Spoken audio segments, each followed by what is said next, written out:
It's the Dublin Special Master. Live and direct. Breakfast with CubCamTV. Trickstar Radio. What's happening, people? And once again, welcome back to Breakfast with KXVU here on the Big Bad Trickstar Radio. Once again, we have another very exciting edition of the interview hour on the way. We are joined today by an absolute legend of the game, someone who I had the absolute pleasure of watching perform live last night in London, someone whose EP is out there and is doing absolute bits across the globe. Diamond Platnumz joins us on the line. How are you doing, sir? Are you all good? I'm pretty much good. Very good. It's great to see you, man. Honestly, thanks for taking the time out of your day for getting involved. As you can tell, I'm so excited to be talking to you. First of all, how are you feeling after yesterday? The event was crazy. How are you feeling? Ooh, that event was crazy, my brother. The love was so real. Like, you know, having the industry together, talking about different stuff and how, like, I'm like African music doing right now and everything. I got the time to tell them about my EP, playing to them, and the vibe was something different. You know, getting together is something very special because it gets you close to people, and that's all we need. We need to share love. That's what it's all about, man. That's what it's all about. It was great to see, obviously, hearing a few of the tracks from the EP perform live as well. It was so exciting to see the reception that people had to the project. Just in general, you've been in the UK for about a week or so now, like moving around, like promoting the EP. How have you found your time over here? Well, everything is good, honestly. Everything is good. I love all the support from different area, different people. Like, people here are so amazing and supporting me so much. Amazing, man, amazing. Like, with the event yesterday then, obviously you were performing with the composers, which is always a cool thing to see. Like, how was that synergy live? It looked like there was so much synergy going on stage between the pair of you.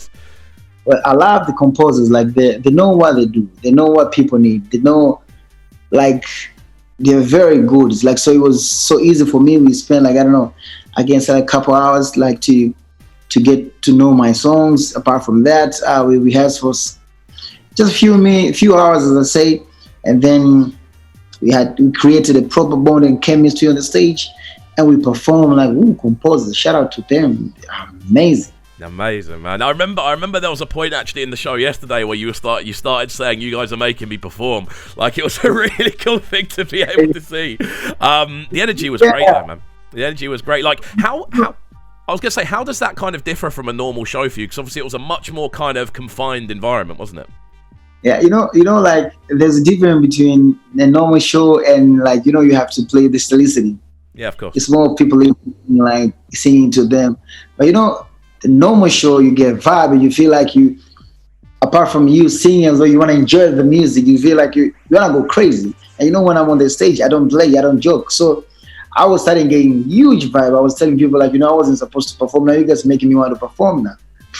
I remember, man, it was so good. And again, obviously I was out in the crowd. I had a camera kind of filming what was going on, and it was so kind of cool to see that back and forth that was going on as well. Like, kind of looking through the EP in a particular sense. Like, obviously during the event you spoke at the end about how much support is kind of gathering on a global scale, obviously, not just in Tanzania, also here in the UK, in Ghana, in Nigeria as well. Obviously, it's what you kind of always want with an EP, but did you expect it to kind of go as crazy as it's currently going? Well, when I dropped the EP, as you say, like, that's what maybe I wanted, but then I think the love become more and support become more, and I'm super grateful for that, because, you know, it's blessing. Sometimes you may want something, you may not get it. So it's like, I'm so grateful. I want to thank everybody who's been supporting me and pushing me. The fans love the EP so much, and I can't even explain. Awesome, man. Awesome. Again, with the EP, like, obviously it goes by the name First of All, and there's a real kind of feeling of this being quite a momentous kind of moment EP-wise for yourself. It feels like this is a big project for yourself. How long has this one been in the works in regards to knowing that this was what was going to be going on? But first of all, as the EP said, I was working on my album. I'm about to do my album. So when I was working on my album, I recorded a couple songs and then found out that I've got a lot of hits. And I say, like, you know what? Before dropping the album, let me drop the EP first. And that's why we even call it First of All. It's like a teaser. It's like a start. Like, okay, let us give you that. Then the album is coming.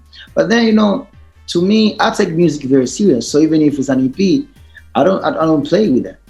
I take it very seriously, because whatever that I'm doing in the studio, I would love my people to get them. I love my people to get, like, the message I have in the EP or the feeling that I had in my piece. So I want people to enjoy them. Yes. Definitely, man, definitely, and I think it definitely does that job, and it makes like fans like me, for instance, very excited for when the album does come around as well. Because if this is just a taster, then we're in for a wicked time. Yeah, imagine that. Yeah, amazing, man, amazing. Like with the EP, obviously, I've listened for it a fair few times. We've been supporting it here on the station, near enough every single show, whether it be obviously the collaboration with Adekunle or other tracks off there. Like there's been a few we've been really supporting, but I do want to talk about the features on there. How did you pick who you were going to be working with specifically for the project?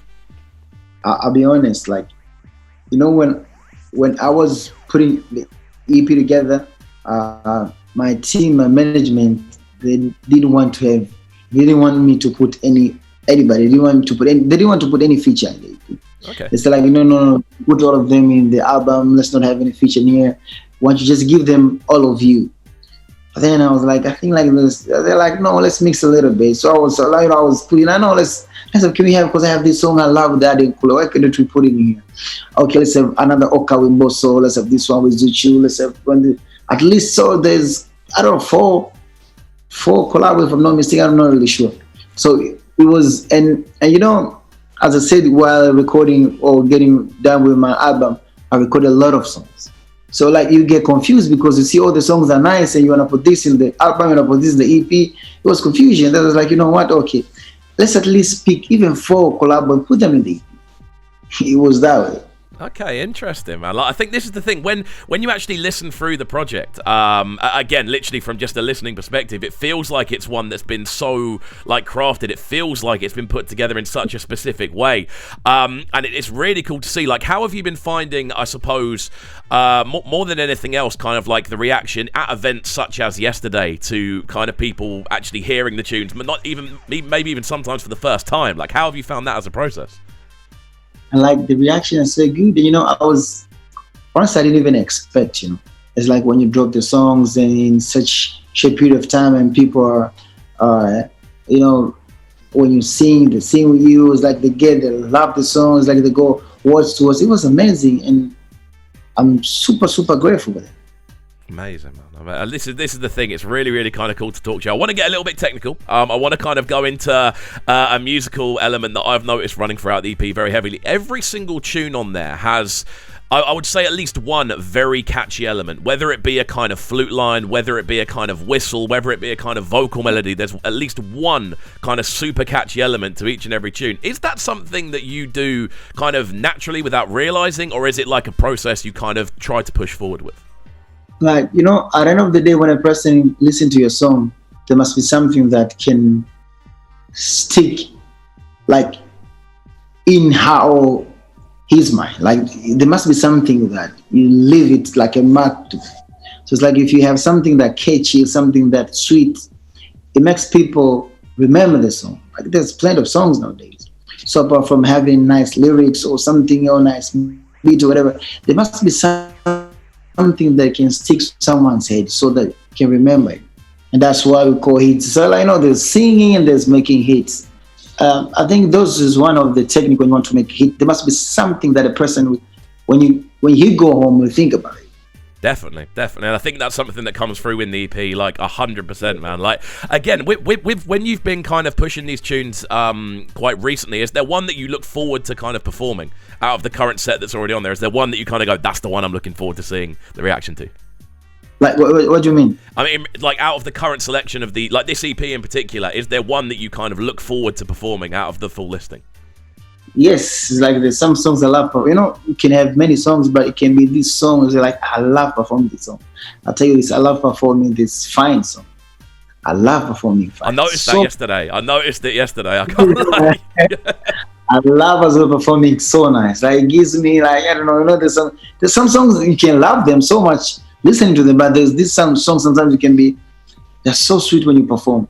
I love perform my, you know, like, you know, African Beauty, like, you know, like, you know, there's this different, like, I said, like, because yesterday I said, like, you know, apart from giving them the song from the EP, let me add a little bit with some of the songs which are out here.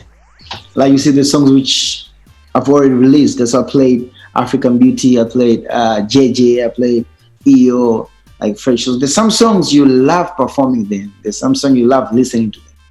That makes sense, man. That does make sense. And I've got to say, I remember hearing Fine yesterday. Actually, obviously played that live for the first time, and it was such a cool thing just to see how much you look like you were enjoying playing it. And I felt like that was something that the room was really kind of resonating with more than anything else. Like, I've got to say, the EP run's been so exciting to watch. What's kind of next for you? Because obviously you're in the UK at the moment. Where are you headed off to next? I'm assuming there's another destination. Yeah, I'll be going back home soon. Like on the 23rd, I'll be going back home because I'm having another event there. Because I'm starting my tour, my forward tour. I'm gonna be doing a tour as well for this EP. I don't play. Everything is. I go more hard on this one. You see, so I'm having a tour starting in Tanzania. Then after that, I go to Congo. Then after Congo, I go to Ethiopia, different countries. So that's why will be my move now while I'm finalizing my album before dropping that before November. Amazing. I did hear a sneaky thing yesterday as well that you said you're going to be back in the UK for a big show, hopefully at some point in the near future. Is that definitely going to be happening? Yes, because it's been like 4 years I never performing.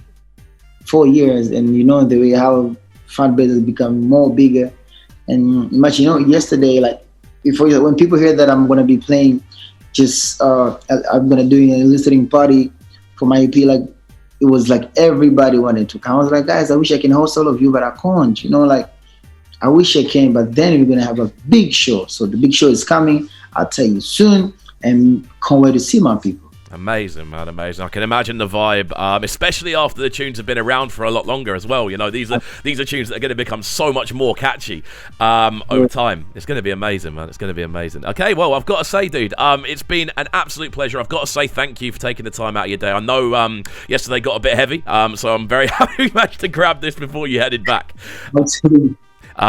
But yeah, I've got to say thank you for jumping on. It's been an absolute pleasure, and honestly, the best of luck with the rest of the tour, dude. Thank you. Thank you so much. Appreciate it a lot. Each and every time. Keep it locked and don't go anywhere, people. We're live on Trickstar Radio. This is Breakfast with KXVU. This is Breakfast with KXVU, bringing you their morning flavors on Trickstar Radio. Trickstar Radio.